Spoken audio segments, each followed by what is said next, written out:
Welcome to Crash Chess. In today's video, I am elated to announce my new official speedrun on chess.com. So as you can see, I have a brand new account called ELO Climber and my rating is 600. So I'm going to be going from 600 to my peak rating, which is 1900.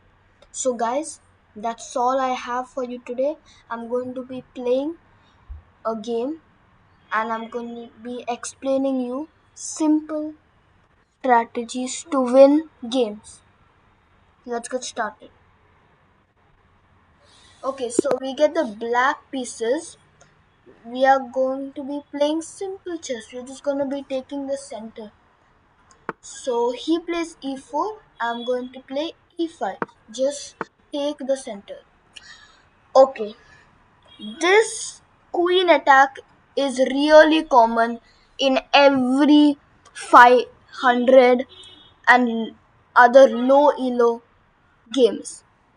So, what are we even facing? What are we getting threatened? This queen is threatening this pawn. You don't need to panic. Don't play g6 and blunder this pawn. Just keep it simple. It's threatening this pawn. We are gonna develop and defend this pawn. This is nice, the proper way.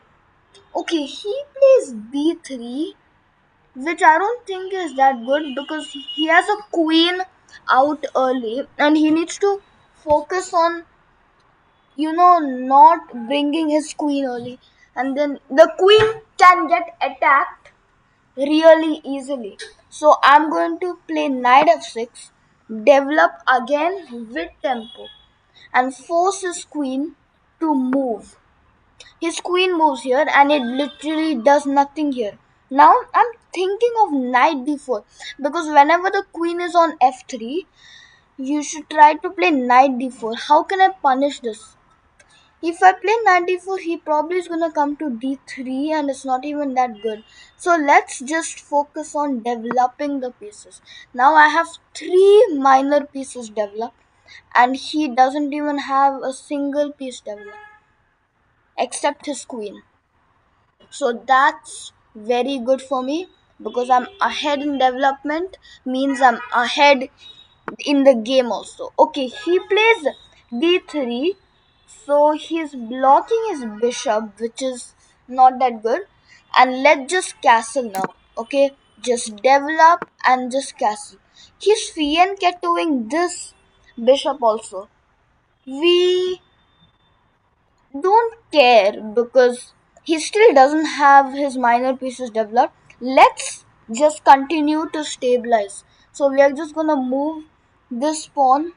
But also I'm thinking of d5 because his king is in the center, and I think so guys, whenever the king is in the center, you should look to open up the center.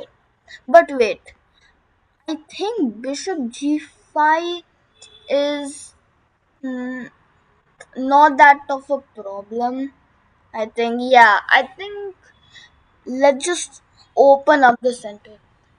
This is a really important principle.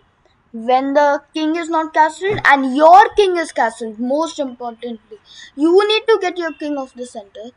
And then, when their king is in the center, open up the board because then the fundamental tactics are more. They found more whenever. So I'm already punishing him. Now I also have the choice of going knight d4. Wait, he is not. He just ignoring, and I think this is already bad for him. Wait, what if I take? He takes with the pawn, and I can develop with tempo. I can develop this bishop to g4 with tempo. Yeah, let's do that because let's open up the center. We need to try to attack him as fast as possible. Oh my god, he took with the queen, but he can't see that my knight on f6 is already guarding the square, and the queen is of course more valuable and it's the most powerful piece, and I can just choose to take this queen, and I'm already winning. Now, after you're winning, you should convert the game. This is why I'm gonna play this move queen f6. Notice that I'm keeping my queen in line with the bishop, but he plays knight c3 anyways. But the thing is, I'm threatening this weak f7 pawn, and he didn't defend it. So we can just choose to take this f7 pawn with a check. And after he goes here, let's find the mate. I have lot of ideas. I can go take. I can just win his rook. King goes here, and then um, I can't see that much. So wait, what if I go rook check? Rook check also doesn't do anything.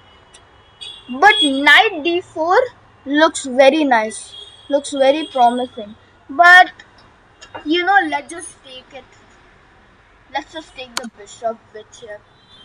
Because then after the king moves here, then we still have the choice to go rook d8. So we are hunting his king down. Rook d8. I don't think there's any legal moves for the king here. I think you have to block with the knight, and then let's see. Then we can. I mean, our queen is attacked, so we'll just move it back, or should we give this? Wait, I'm thinking of check pawn blocks. Yeah, but we're just overcomplicating things. Let's just where should we move our queen? Let's first give a check. We can retreat our queen with a check and with a fork of the rook. Why am I seeing this? How am I seeing these moves? You just need to think, because you need to apply these common principles, and then you can easily see these moves. So now he plays knight e2. Now you need to focus on checks, captures, and threats every time. After you castle the king, it's very important that you check for checks, captures, and threats. What are the checks there? There are no important checks. There are no good checks. What are the captures? This is a capture. This is the capture. This is even more valuable capture because it uh, threatens to take this knight. Now the knight is a threat, and he might be getting mated soon.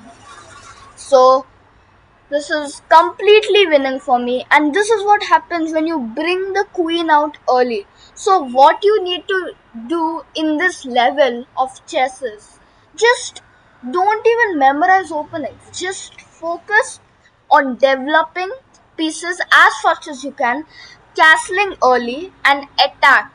Because after you castle early, attacking becomes really easy. Now wait, can I sack the rook? She takes, I take with check, and then yeah, this is also looks promising because I'm uh, I'm taking two minor pieces for a rook. This is also nice, but wait, why can't I just go queen e3 check, because the knight is pinned, and then queen e3 check. The only move is this, and then um I don't see that anything. So let's just take with check. I mean, we are anyways up material, and we are just simply gonna win this game because white doesn't even have that much chances because we are eliminating more and more pieces off the board. So we just take this with check. We are ahead a massive amount of material, and now converting is just very easy. So we have lot of checks. We have check, king here.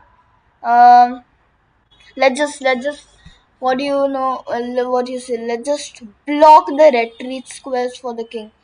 I like the idea of okay. I'm just gonna make it simple. Because the thing is, if I go bishop e3 check right now, the king has to come. Let's just be simple. Let's just develop our pieces. No need to even go for fancy mates and stuff. Okay, guys, if you're just winning, just develop. One more important thing is, notice how I'm eliminating, notice how I'm trading pieces, because I'm ahead in material. And if when you're ahead in material, you should trade. So now I didn't take the rook because I wanted to get more pieces in the game. Now he just forced me to take the rook. Now let's just take with check, and we might getting mate shortly. Now we just do this check. Just look for checks, okay? When you have a good attack, you should always look for checks. Okay. Now what are the checks here? Wow, wait. Is queen f3 checkmate?